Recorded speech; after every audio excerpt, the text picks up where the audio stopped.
Pourquoi est-ce qu'on passe de moins en moins à l'action, prend de moins en moins de risques, alors que l'opportunité, elle n'a jamais été aussi facile à prendre? Mais en fait, la raison, elle est simple.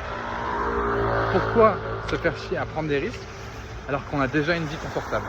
Si on réfléchit, il n'y a pas plus tard qu'une cinquantaine, une centaine d'années, c'était carrément différent. La situation moyenne de quelqu'un était beaucoup plus difficile en termes de confort de vie. Naturellement, on prenait plus de risques. Aujourd'hui, tu peux rester assis dans ton canapé, regarder la télé, regarder des séries toute la journée et en fait c'est suffisant. Aujourd'hui il y a tellement de confort, l'accès au confort il est tellement facile, il est quasi gratuit. Il est quasi gratuit avec les revenus universels qui se multiplient, le gouvernement qui subsiste aux besoins des autres sans rien en contrepartie. Ce qui fait que tu ne peux rien faire. Le but c'est pas de tailler le gouvernement, c'est pas de tailler les gens qui font rien, mais c'est de se rendre compte de ça et de saisir l'opportunité. Plus il y a de confort, moins de gens qui entreprennent. Moins de gens qui entreprennent, plus il y a d'opportunités d'entreprendre. Donc ça veut dire que toi, si tu as une idée aujourd'hui, la pire chose à te dire, et je l'ai entendu encore plusieurs fois cette semaine, c'est de dire « Ah non, vas-y, je vais pas tester le freelance, il y a déjà des gens qui le font.